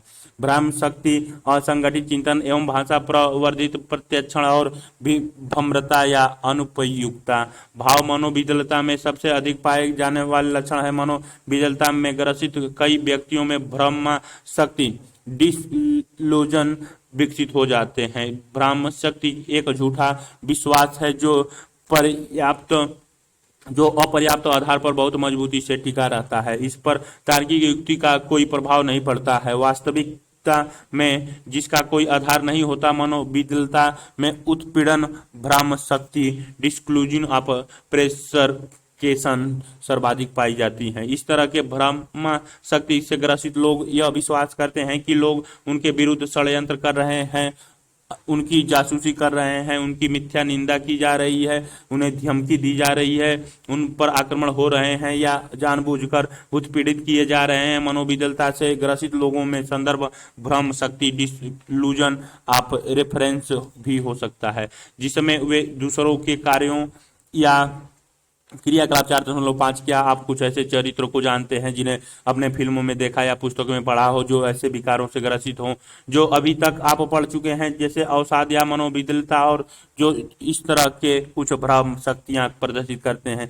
क्या आप निम्नलिखित में से पहचान सकते हैं कि वे कौन से भ्रम शक्ति है? एक व्यक्ति जो यह मानता है कि वह भारत का अगला राष्ट्रपति होने वाला है, जो यह सोचता है कि खुफिया एजेंसी पुलिस गुप्तचर कांड में उसे पकड़ने के लिए षड्यंत्र कर रही है, जो यह सोचता है कि वह ईश्वर का अवतार है और कुछ भी घटित कर सकता है, जो यह सोचता है कि सुनामी उसे अपनी छुट्टियों का आनंद लेने से रोकने के लिए आई थी, जो यह मानता है कि उसका कार्य व्यवहार एक उपग्रह द्वारा नियंत्रित है, जो पृथ्वी वासियों के कुछ लोगों द्वारा उसके मस्तिष्क में एक चिप लगाकर किया जा रहा है। वस्तुओं और घटनाओं के प्रति विशेष और व्यक्तिगत अर्थ जोड़ देते हैं। अत्यंत मान्यता भ्रम शक्ति, डिलूजन ऑफ ग्रैंडुअर में व्यक्ति अपने आप को बहुत सारी विशेष शक्तियों से संपन्न मानता है तथा नियंत्रण, भ्रम शक्ति, डिलूसीजन ऑफ कंट्रोल में वे मानते हैं कि उनके विचार, भावनात्मक और क्रियाएं दूसरे के द्वारा नियंत्रित की जा रही हैं। मनोविदलता में व्यक्ति तर्कपूर्ण ढंग से सोच नहीं सकते तथा विचित्र प्रकार से बोलते हैं और औपचारिक चिंतन विकार, फॉर्मल थॉट डिसऑर्डर उनके संप्रेषण को और कठिन बना देता है। उदाहरण के लिए, एक विषय में दूसरे विषय पर तेजी से बदलना जो चिंतन की सामान्य संरचना को गड़बड़ कर देता है और यह तर्कहीन लगने लगता है। विषय के सहचार्य को खोना, विषय अवपथन, नए शब्दों या मुहावरों की खोज करना, नए शब्द निर्माण और एक ही विचार को अनुपयुक्त तरह से बार बार दोहराना। संतनन मनोविदलता रोगी को विभ्रांति, हेलुसिनेटेशंस हो सकती है जब अर्थात बिना किसी बाह्य उद्दीपक के प्रत्यक्षण करना। मनोविदलता में श्रवण विभ्रांति, ऑडिटोरी हेलुसिटेशंस सबसे ज्यादा पाए जाते हैं। रोगी ऐसे आवाजों या ध्वनि सुनते हैं जो सीधे रोगी से शब्द, मुहावरे और वाक्य बोलते हैं। द्वितीय व्यक्ति विभ्रांति या आपस में रोगी से संबंधित बातें करते हैं। तृतीय व्यक्ति विभ्रांति, इन विभ्रांतियों में अन्य ज्ञानेंद्रियों भी शामिल हो सकती हैं जिन्हें में स्पर्शी विभ्रांति, टैक्टाइल हेलुसिनेशन कहते हैं। कई प्रकार की झुनझुनी जलन, दैहिक विभ्रांति, स्मोटिक हेलुसिनेशन, शरीर के अंदर कुछ घटित होना जैसे पेट में सांप का रेंगना इत्यादि। दृष्टि विभ्रांति, विजुअल हेलुसिनेशन जैसे लोगों या वस्तुओं की सुस्पष्ट दृष्टि या रंग का अस्पष्ट प्रत्यक्षण। रस संवेगी विभ्रांति, गैस्ट्रोटरी हेलुसिनेशंस अर्थात खाने और पीने की वस्तुओं का विचित्र स्वाद तथा घ्राण विभ्रांति। अल्फैक्टरी हेलुसिनेशंस, धुएं और जहर की गंध प्रमुख मनोविदलता के रोगी अनुपयुक्त भाव, इन एप्रोरिएट इफेक्ट पर प्रदर्शित करते हैं अर्थात ऐसे संवेग जो स्थिति के अनुरूप न हो। नकारात्मक लक्षण, नेगेटिव सिम्पोटम्स, विकट न्यूनता होते हैं जिनमें वाक्य अयोग्यता, विसंगतता, कुठित भाव, इच्छा शक्ति का ह्रास और सामाजिक विनिवर्तन सम्मिलित होते हैं। मनोविदलता के रोगियों में एलोगिया या वाक्य अयोग्यता पाई जाती है जिसमें भाषण, विषय तथा बोलने में कमी पाई जाती है। मनोविदलता के कई रोग दूसरे अधिकांश लोगों की तुलना में कम क्रोध, उदासी, खुशी तथा अन्य भावनाएं प्रदर्शित करते हैं। उदाहरण, इसीलिए उनके विसंगति भाव बुलूटेड इफेक्ट होते हैं। कुछ रोगी किसी भी प्रकार का संवेग प्रदर्शित नहीं करते जिसे कुठित भाव, फ्लैट इफेक्ट की स्थिति कहते हैं। मनोविदलता के रोगी इच्छा शक्ति न्यूनता, एबुलिटेशंस अर्थात किसी काम को शुरू करने या पूरा करने में असमर्थता, उदासीनता प्रदर्शित करते हैं। इस विकार के रोगी सामाजिक रूप से अपने को अलग कर लेते हैं तथा अपने विचारों और कल्पनाओं में पूर्ण रूप से खोए रहते हैं। मनोविदलता के रोगी मन चालित लक्षण, साइकोमोटर सिम्पोटम्स भी प्रदर्शित करते हैं। वे अस्वाभाविक रूप से चलते तथा विचित्र मुख विकृतियां एवं मुद्राएं प्रदर्शित करते हैं। यह लक्षण अपनी चरम सीमा को प्राप्त कर सकते हैं जैसे केटोटोनिया कहते हैं। केटोटोनिया जड़िमा, केटोटोनिया स्टोपोर की अवस्था में लंबे समय तक रोगी गतिहीन और चुप रहता है। कुछ लोग कैटोटोनिक दृढ़ता, कैटोटोनिक रिजिडिटी अर्थात घंटों तक एक ही मुद्रा में रहना प्रदर्शित करते हैं। दूसरा अन्य रोगी कैटोटोनिक स्थिति, कैटोटोनिक पस्चुरिंग अर्थात विचित्र उठपटांग मुद्रा की लंबे समय तक प्रदर्शित करते हैं। तंत्रिका जन्य विकार की एक सामान्य विशेषता है कि ये विकार की प्रारंभिक अवस्था में प्रकट होते हैं। ये अभिलक्षण प्रायः बच्चों के विद्यालय में प्रवेश लेने से पूर्व या विद्यालयी जीवन की प्रारंभिक अवस्था में पाए जाते हैं। ये विकार वैयक्तिक, सामाजिक, शैक्षिक और व्यावसायिक क्रियाकलापों में हानिकारक सिद्ध होते हैं। ये किसी विशेष व्यवहार में कमी या अधिकता के रूप में या किसी विशेष आयु उपयुक्त व्यवहार को प्राप्त करने में विलंब के रूप में परिलक्षित होते हैं।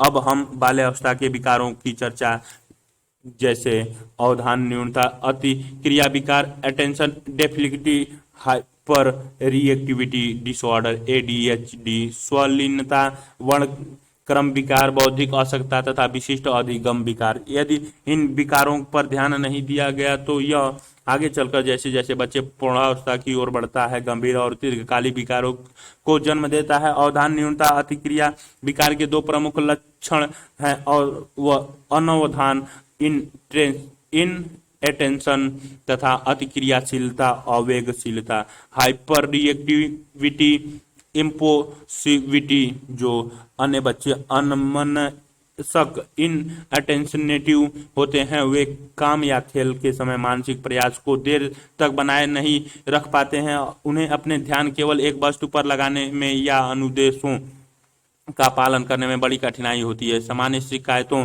इस प्रकार की होती हैं, जैसे बच्चा सुनता नहीं है, ध्यान केंद्रित नहीं कर पाता है, अनुदेशों का पालन नहीं करता, विसंगठित है, आसानी से उसका ध्यान हटाया जा सकता है, विस्मरणशील या भुलक्कड़ है, यदि दिया गया काम पूरा नहीं करता और उबाऊ क्रियाओं में जल्दी ही उसकी अभिरुचि समाप्त हो जाती है। जो बच्चे आवेगशील इम्प्लोसिव होते हैं, वे अपनी तत्कालिक प्रतिक्रियाओं पर नियंत्रण नहीं कर पाते या काम करने से पहले सोच नहीं पाते हैं। वे प्रतीक्षा करने में कठिनाई महसूस करते हैं या अपनी बारी आने की प्रतीक्षा नहीं कर पाते हैं। अपने तत्कालिक प्रलोभन को रोकने में कठिनाई होती है या परितोषण में विलंब या देरी सहन नहीं कर पाते हैं। छोटी घटनाएं जैसी चीजों को गिरा देना काफी सामान्य बात है, जबकि इससे अधिक गंभीर दुर्घटनाएं और चोटें भी लग सकती हैं। अतिक्रिया हाइपर रिएक्टिविटी के भी कई रूप होते हैं। एडीएचडी वाले बच्चे हमेशा कुछ न कुछ करते रहते हैं। एक पाठ के समय स्थिर या शांत बैठे रहना उनके लिए बहुत कठिन होता है। बच्चा चुलबुलाहट कर सकता है, उपद्रव कर सकता है, कमरे में ऊपर चढ़ सकता है या यूं ही कमरे में निरुद्देश्य दौड़ सकता है। माता पिता और अध्यापक ऐसे बच्चे के बारे में कहते हैं कि उसके पैर में चक्की लगी है, जो हमेशा चलता रहता है तथा लगातार बातें करता रहता है। स्वलीनता, वर्णक्रम विकार, ऑटिज्म स्पेक्ट्रम डिसऑर्डर में सामाजिक अंतःक्रिया और संप्रेषण कौशलों तथा रूढ़िवादी तरीके के व्यवहार, अभिरुचियों और गतिविधियों को समझने में कठिनाई आती है। स्वलीनता, वर्णक्रम विकार वाले बच्चे को विभिन्न संदर्भों के अंतर्गत सामाजिक अंतःक्रिया और संप्रेषण में कठिनाई होती है। उनकी बहुत सीमित अभिरुचियां होती हैं तथा उनमें एक नियमित दिनचर्या की तीव्र इच्छा होती है। स्वलीनता क्रम विकार वाले करीब 70% बच्चों में बौद्धिक अशक्तता होती है। स्वलीनता क्रम विकार से ग्रस्त बच्चे दूसरे से मित्रवत होने में गहन कठिनाई का अनुभव करते हैं। वे सामाजिक व्यवहार प्रारंभ करने में असमर्थ होते हैं तथा अन्य लोगों की भावनाओं के प्रति क्रियाशील प्रतीत नहीं होते हैं। वे अपने अनुभव या संवेगों को दूसरों के साथ बांटने में असमर्थ होते हैं। वे संप्रेषण और भाषा की गंभीर असामान्यताएं प्रदर्शित करते हैं जो काफी समय तक बनी रहती हैं। उनमें से बहुत कभी भी वाक्य बोली का विकास नहीं कर पाते हैं और वे जो कर पाते हैं उनका वाक्य प्रतिरूप पुनरावर्ती और विसामान्य होता है। स्वलीनता से पीड़ित बच्चे बहुत सीमित अभिरुचियां प्रदर्शित करते हैं और इनके व्यवहार पुनरावर्ती होते हैं, जैसे वस्तुओं को एक लाइन से लगाना या रूढ़ शरीर गति जैसे शरीर को इधर उधर हिलाने डुलाने वाले होते हैं। ये पेशियां गति उद्दीपित, स्व उद्दीपित जैसे हाथ से मारना या आत्म हानिकारक जैसे दीवार से सर पटकना हो सकते हैं। भाषिक और अभाषिक संप्रेषण के संदर्भ में इन कठिनाइयों के कारण ही स्वलीनता वर्णक्रम विकार से युक्त व्यक्तियों में संबंधों की शुरुआत करने, कायम रखने और यहाँ तक कि समझने में भी कठिनाई अनुभव करने की आदत होती है। बौद्धिक अशक्तता, अध्याय 1 में आपने बुद्धि में पाए जाने वाले विभिन्नता या विभेद के बारे में पहले ही पढ़ चुके हैं। बौद्धिक अशक्तता का तात्पर्य औसत से नीचे की बौद्धिक प्रायिकता, 70 या उससे कम की बुद्धि लब्धि तथा अनुकूली व्यवहार में कमी या दोष से है। जैसे संप्रेषण, अपनी देखरेख, घर में रहना, सामाजिक अंतर्वैयक्तिक कौशल, प्रकारात्मक शैक्षिक कौशल, कार्य इत्यादि के क्षेत्र में जो 18 वर्ष से कम आयु के पहले अभिव्यक्त होते हैं। तालिका 4.2 में बौद्धिक रूप से अशक्त व्यक्तियों की विशेषताओं का वर्णन किया गया है। विशिष्ट अधिगम्य विकार से ग्रसित व्यक्ति को सूचना को अच्छी तरह से और स्पष्ट रूप से समझकर ग्रहण करने और आगे बढ़ने की कठिनाई का अनुभव होता है। ये विद्यालय जीवन के शुरुआती वर्षों में प्रकट होते हैं और व्यक्ति को पठन, लेखन तथा या गणित के आधारभूत कौशलों को समझने में समस्या का सामना करना पड़ता है। प्रभावित बच्चों में अपनी उम्र के बच्चों से औसत से कम प्रदर्शन करने की प्रवृत्ति होती है। हालांकि बच्चा अतिरिक्त सुविधा और प्रयासों के द्वारा एक स्वीकृत प्रदर्शन के स्तर तक पहुंचने में सक्षम हो सकता है। विशिष्ट अधिगम विकास संबंधी कौशलों और आधारित गतिविधियों, व्यवसायों के कार्य प्रणाली और प्रदर्शन में कमी ला सकता है। हानिकारक, विघटनकारी, आवेग नियंत्रण तथा आचरण विकार इस श्रेणी के अंतर्गत शामिल विकार है। विरोधक, अवज्ञाकारी विकार, आचरण विकार और अन्य विरोधक अवज्ञाकारी विकार, ओपोजिशनल डिफिएंट डिसऑर्डर ODD से ग्रसित बच्चे उम्र के अनुपयुक्त हठ या जिद प्रदर्शित करते हैं तथा चिड़चिड़ेपन, दूराग्राही, अवज्ञाकारी तथा शत्रुतापूर्ण तरह से व्यवहार करने वाले होते हैं। विरोधक अवज्ञाकारी विकार से ग्रसित व्यक्ति स्वयं को क्रोधित, विपक्षी या मित्रवत रूप में नहीं देखते हैं और प्रायः अपने व्यवहार को परिस्थितियों, मांगों की प्रतिक्रियाओं के रूप में सही ठहराते हैं। इस प्रकार इस विकार के अभिलक्षण अन्य के साथ समस्यात्मक अनोन्य क्रिया के रूप में फंस जाते हैं। आचरण विकार, कंडक्ट डिसऑर्डर तथा समाज विरोधी व्यवहार, एंटी सोशल बिहेवियर उन व्यवहारों और अभिवृत्तियों के लिए उपयुक्त होते हैं जो उम्र के उपयुक्त नहीं होते तथा जो परिवार की प्रत्याशाओं, सामाजिक मानकों और दूसरों के व्यक्तिगत या स्वत्व अधिकारों का उल्लंघन करने वाले होते हैं। आचरण विकार के विशिष्ट व्यवहारों में ऐसे आक्रामक व्यवहार आते हैं जो जानवरों या मनुष्यों को किसी प्रकार की हानि पहुंचाने वाले या हानि की धमकी देने वाले हों, और ऐसे व्यवहार जो आक्रामक तो नहीं है किंतु संपत्ति का नुकसान करने वाले हों। गंभीर रूप से धोखा देना, चोरी करना और नियमों का उल्लंघन करना भी ऐसे व्यवहारों में शामिल होते हैं। बच्चे कई तरह के आक्रामक व्यवहार प्रदर्शित करते हैं, जैसे शाब्दिक आक्रामकता, वर्बल एग्रेशन, गालियां देना, कसम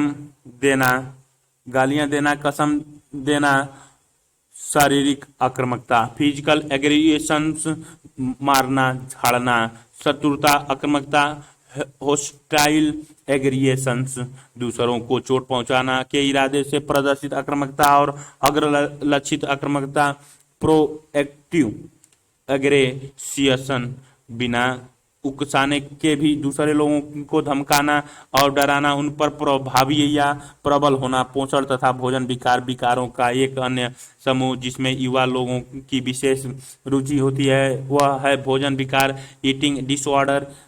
इनमें क्षुद्ध अभाव, क्षुद्ध शिथिलता तथा अनियंत्रित भोजन सम्मिलित है। क्षुद्ध अभाव, एनोरेक्सिया नर्वोसा में व्यक्ति को अपनी शरीर प्रतिमा के बारे में गलत धारणा होती है जिसके कारण वह अपने को अधिक वजन वाला समझता है। अक्सर खाने को मना करना, अधिक व्यायाम, बाध्यता का होना तथा साधारणतः आदतों को विकसित करना, जैसे दूसरों के सामने न खाना। इनमें व्यक्ति काफी मात्रा में वजन घटा सकता है और मृत्यु की स्थिति तक अपने को भूखा रख सकता है। क्षुद्र तथा बुलिमिया नर्वसा में व्यक्ति बहुत अधिक मात्रा में खाना खा सकता है। उसके बाद रेचक और मूत्र वर्धक दवाओं के सेवन से या उल्टी करके खाने को अपने शरीर से साफ कर सकता है। व्यक्ति पेट साफ होने के बाद तनाव और नकारात्मक संवेगों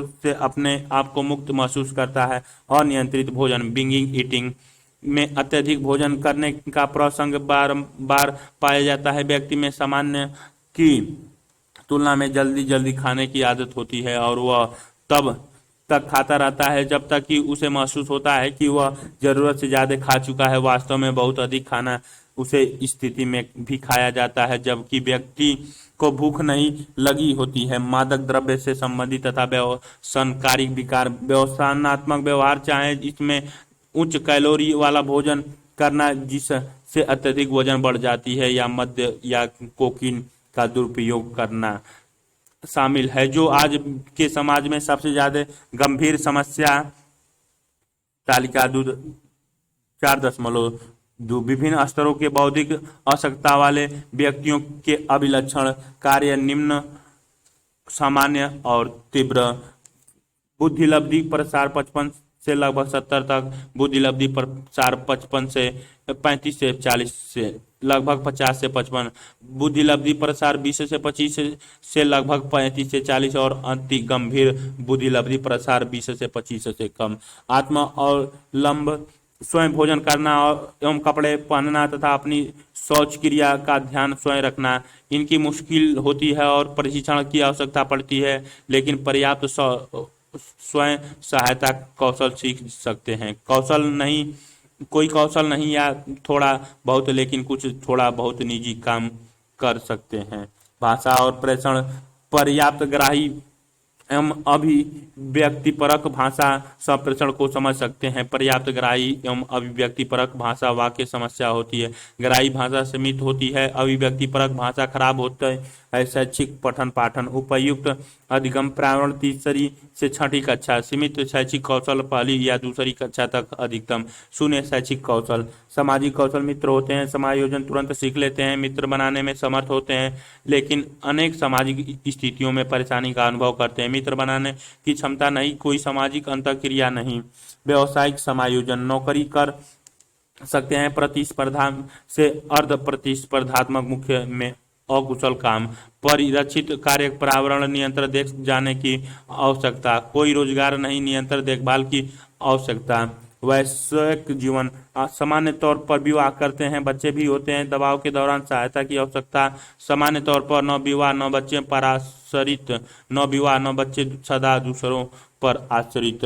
नियमित रूप से लगातार मादक द्रव्यों का सेवन से उत्पन्न होने वाले दुर्नुकूल व्यवहारों से संबंधित विकारों को मादक द्रव्य से संबंधित और व्यसनकारी विकार कहा जाता है। इन विकारों से होने वाली समस्या व्यक्ति के शराब, कोकीन, तंबाकू और ओपियोड जैसे मादक द्रव्यों के सेवन और दुरुपयोग से संबंधित होती है, जो उनके सोचने, महसूस करने तथा व्यवहारों में परिवर्तन होने से जुड़ी होती हैं। जबकि इस श्रेणी के अंतर्गत बहुत से विकार की सूचीबद्ध किया गया है। यहाँ पर बार बार उपयोग किए जाने वाले कुछ मादक द्रव्यों के बारे में नीचे परिचर्चा की गई है। मद, जो लोग मद का या शराब का दुरुपयोग करते हैं वे काफी मात्रा में शराब का सेवन नियमित रूप से करते हैं तथा कठिन परिस्थितियों का सामना करने के लिए इस पर निर्भर रहते हैं। धीरे धीरे शराब पीने उनकी सामाजिक व्यवहार तथा सोचने और काम करने की क्षमता को प्रभावित करने लगता है। कई लोगों में शराब का दुरुपयोग उस पर निर्भरता की सीमा तक पहुंच जाता है। इसका तात्पर्य यह हुआ कि उनका शरीर शराब को सहन करने की क्षमता विकसित कर लेता है तथा उन्हें वही प्रभाव पाने के लिए ज्यादा मात्रा में शराब पीनी पड़ती है। जब वे शराब पीना बंद कर देते हैं तो उन्हें भी निवर्तन अनुक्रियाओं का अनुभव होता है। मद व्यसनता करोड़ों परिवार, सामाजिक संबंधों और जीविकाओं को बर्बाद कर देती है। शराब पीकर गाड़ी चलाने वाले कई सड़क दुर्घटना के जिम्मेदार होते हैं।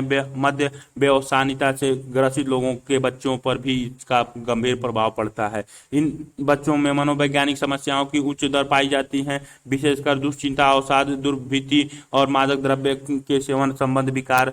अधिक शराब पीना शारीरिक स्वास्थ्य और को गंभीर रूप से खराब कर सकता है। स्वास्थ्य और मनोवैज्ञानिक क्रियाकलापों पर शराब के कुछ दुष्प्रभाव भाग 4.2 में दिए गए हैं।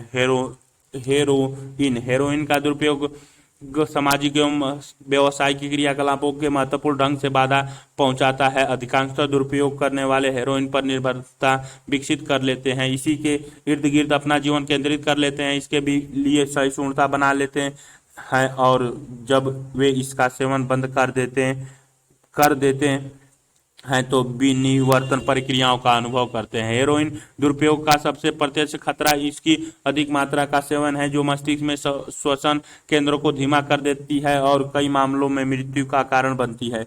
कोकीन कोकीन लगातार उपयोग एक ऐसे दुरुपयोग प्रतिरूप को बनाता है जिससे व्यक्ति पूरे दिन नशे की हालत में रह सकता है तथा अपने कार्यस्थान और सामाजिक संबंधों में खराब ढंग से व्यवहार कर सकता है। यह अल्पकालिक स्मृति तथा अवधान में भी समस्या उत्पन्न कर सकता है। निर्भरता बढ़ जाती है जिससे कोकीन व्यक्ति के जीवन पर हावी हो जाता है। इच्छित प्रभाव पाने के लिए अधिक मात्रा में इसकी आवश्यकता होती है और इसका सेवन बंद करने से व्यक्ति अवसाद, थकावट, निद्रा संबंधी समस्या, उत्तेजनशीलता और दुश्चिंता का अनुभव करता है। मनोवैज्ञानिक क्रियाकलापों और शारीरिक क्षेम या कल्याण पर इसका खतरा प्रभाव पड़ता है। सामान्य रूप से उपयोग किए जाने वाले कुछ मादक द्रव्यों पदार्थों की सूची बॉक्स 4.3 में दी गई है। बॉक्स 4.2 मद्य पदार्थ मद्य के प्रभाव तथा कुछ तथ्य। सभी एल्कोहल पेय पदार्थ में एथाइन एल्कोहल होता है। यह द्रव्य रक्त को अवशोषित होकर केंद्रीय तंत्रिका तक जाता है, मस्तिष्क एवं मेरुरज्जु, जहां यह क्रियाशीलता को मंद करता है। एथाइन एल्कोहल मस्तिष्क के उन हिस्सों को सुस्त करता है जो निर्णय और अवरोध को नियंत्रित करते हैं। लोग ज्यादा बातूनी और मैत्रीपूर्ण हो जाते हैं और वे अधिक आत्मविश्वास और खुशी का अनुभव करते हैं। जैसे जैसे अल्कोहल अवशोषित होता है वह मस्तिष्क के अन्य हिस्सों को प्रभावित करता है। उदाहरण के लिए शराब पीने वाले व्यक्ति ठीक से निर्णय नहीं कर पाते, बोली कम स्पष्ट और कम सावधानी वाली हो जाती है, स्मृति भी सामान्य होने लगती है। बहुत लोग संवेगात्मक या भावुक, उग्र और आक्रामक हो जाते हैं। पेशीय कठिनाइयां बढ़ जाती हैं, उदाहरण चलते समय लोग अस्थिर हो जाते हैं तथा सामान्य कार्य करने में भी अकुशल हो जाते हैं। दृष्टि धुंधली हो जाती है और सुनने में उन्हें कठिनाई होती है। उन्हें वाहन चलाने या साधारण सी समस्या का समाधान करने में भी कठिनाई होती है। बात 4.3 सामान्य दुरुपयुक्त मादक द्रव्य पदार्थ DSM 5 वर्गीकरण के अनुसार। अल्कोहल उत्तेजक डेक्स्ट्रो एम्फीटामाइंस, मेटा एम्फीटामाइंस, कोकीन, कैफीन, चाय, कॉफी, कोफीन युक्त सोडा, कीटनाशक गोलियां, चॉकलेट, कोक, कैनेबिस, गांजा या भांग, विभ्रांति उत्पादक, हेलुसिनोनेज, LSD, मेस्कलाइन, सूंघने की दवा, गैसोलीन, गोंद, पेंट, बिरलक, पेंट थिनर, छिड़कने वाले पेंट, टाइपराइटर की स्याही, ठीक करने वाला तरल स्प्रे, तंबाकू, सिगरेट, बीड़ी, opioid, morphine, heroin, cough syrup, पीड़ानाशी गोली, दर्दनाशक की दवा, बेहोशी की दवा, शामक, बेहोशी करने की दवा, कृत्रिम निद्रावस्था या दुश्चिंता दूर करने वाली नींद की गोलियां, तनाव को कम करने वाली दवा। प्रमुख पद अपसामान्य मनोवैज्ञानिक समाज विरोधी व्यवहार, दुश्चिंता, स्वलीनता, वर्णक्रम विकार, द्विध्रुवीय और संबंधी विकार, संस्था विमुक्ति, भ्रम शक्ति, अवसाद विकार, रोगोन्मुखता, दबाव मॉडल, पोषण तथा भोजन विकार, अनुवांशिक विभ्रांति, अतिक्रिया, बौद्धिक अशक्तता, तंत्रिकाजन विकार, तंत्रिका संचार, मानक मनोग्रास्ति, बाध्य विकार, दुर्वृत्त मनोविदलता, कायिकी अभिलक्षण तथा संबंधी विकार, मादक द्रव्य से संबंधित तथा व्यसनकारी विकार। सारांश। अपसामान्य व्यवहार वह व्यवहार है जो विसामान्य, कष्टप्रद, अपक्रियात्मक और दुखद होता है। उन व्यवहारों को अपसामान्य समझा जाता है जो सामाजिक मानकों से विचलित होते हैं और जो उपयुक्त समृद्धि एवं क्रियाशीलता में बाधक होते हैं। अब सामान्य व्यवहार के इतिहास में 3 परिप्रेक्ष्य या दृष्टिकोण है: अति प्राकृतिक, जैविक या आंगिक और मनोवैज्ञानिक। अंतःक्रियात्मक या जैव मानव सामाजिक उपागम में यह 3 कारक जैविक, मनोवैज्ञानिक तथा सामाजिक मनोवैज्ञानिक विकारों में महत्वपूर्ण भूमिका निभाते हैं। मनोवैज्ञानिक विकार का वर्गीकरण विश्व स्वास्थ्य संगठन ICD-10 और अमेरिकी मनोरोग संघ DSM 5 के द्वारा किया गया है। अब सामान्य व्यवहार की व्याख्या करने के लिए कई प्रकार के मॉडल प्रयुक्त किए गए हैं। ये जैविक, मनोगतिक, व्यवहारात्मक, संज्ञानात्मक, मानवतावादी, अस्तित्वपरक, रोगोन्मुखता, दबाव तंत्र और सामाजिक सांस्कृतिक उपागम में प्रमुख मनोवैज्ञानिक विकारों में दुश्चिंता, मनोग्रस्तता, बाध्यता तथा संबंधित अभिघात और दबाव संबंधित कायिकीय अभिलक्षण और संबंधित विच्छेदी अवसादी द्विध्रुवीय तथा संबंधित मनोविद्यता वर्णक्रम तथा अन्य मनोभिक्षिप्तता तंत्रिका जन्य विघटनकारी आवेग नियंत्रण तथा आचरण पोषण तथा भोजन और मादक पदार्थ द्रव्य से संबंधित तथा व्यसनकारी विकार शामिल हैं।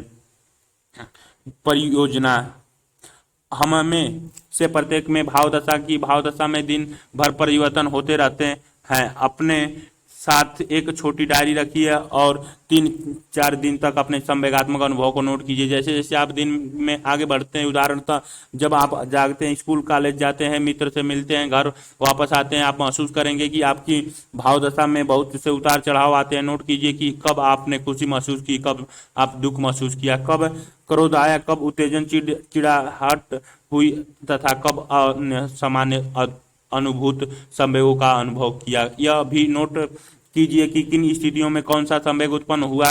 यह सूचना संग्रह करने के बाद आपकी अपनी भाव दशाओं और कैसे उनमें दिन भर में परिवर्तन होते रहते हैं के बारे में अच्छी जानकारी प्राप्त होगी। अध्ययन से पता चला कि शारीरिक आकर्षकता के प्रचलित मानकों के कारण भोजन विकार पैदा होते हैं। फैशन मॉडल, अभिनेता, अभिनेत्री तथा नर्तकों के लिए दुबलेपन का बड़ा महत्व होता है। इसके अध्ययन के लिए आसपास पड़ोस के लोगों को ध्यान से देखें। 10 लोगों का चयन करें। इसमें आपके परिवार के लोग, मित्र एवं अन्य परिचित व्यक्ति शामिल हो सकते हैं। उनका वर्गीकरण मोटे, सामान्य एवं दुबले के अंतर्गत करें। फिर किसी फिल्म के फैशन या संबंधित पत्रिका को उठाएं। मॉडल, सौंदर्य प्रतियोगिताओं की विजेताओं और फिल्म सितारों के चित्रों को देखें। 1 या 2 पैराग्राफ इस विषय पर लिखें कि सामान्य या स्वीकृति पुरुष या स्त्री की शारीरिक आकर्षकता के बारे में पाठकों के लिए पत्रिका का संदेश क्या है। क्या यह दृष्टिकोण सामान्य जनसंख्या के सामान्य शारीरिक सौष्ठव से मेल खाता है। उन फिल्मों, टेलीविजन कार्यक्रमों या नाटकों जो आपने देखा हो की एक सूची तैयार कीजिए जिसमें किसी विशिष्ट मनोवैज्ञानिक विकार को अधिक महत्व दिया गया है। जो लक्षण आपने पढ़ा है उनमें उन पात्रों के लक्षण को मिलान करिए। एक रिपोर्ट तैयार कीजिए। Web links www.mentalhealthmatter.com, disorder LIPSYCH.com से या mentalhealth.com से जाके ढूंढ सकते हैं। शैक्षिक संकेत, मनोवैज्ञानिक विकार का अध्ययन संवेदनशीलता पूर्वक संचालित किया जाना चाहिए। इस अध्याय को पढ़ने के बाद आप विभिन्न विकारों और उनके लक्षणों से परिचित होने के बाद विद्यार्थी महसूस या अभिव्यक्त कर सकते हैं कि वे एक या अधिक विकारों से ग्रसित। शिक्षक के लिए यह महत्वपूर्ण है कि वे विद्यार्थियों को बताए कि कुछ अनुभूति संकेतों लक्षणों के आधार पर इस तरह के सुनिश्चित निष्कर्ष नहीं निकालने चाहिए। विद्यार्थी को इस बात से अभिज्ञ कराना आवश्यक हो कि मनोवैज्ञानिक विकार के बारे में केवल ज्ञान या सूचना प्राप्त कर लेने मात्र से मनोवैज्ञानिक विकारों के निदान या उपचार की अनिवार्य कुशलता प्राप्त नहीं हो जाती। विद्यार्थी को एक दूसरे का उपचार करने से हतोत्साहित करना चाहिए क्योंकि इसके लिए उन्होंने योग्यता प्राप्त नहीं की है। मनोदैनिक परीक्षण करने के लिए नैदानिक मनोवैज्ञानिक उपबोधन या परामर्श में विशिष्ट परीक्षण लेने की आवश्यकता होती है।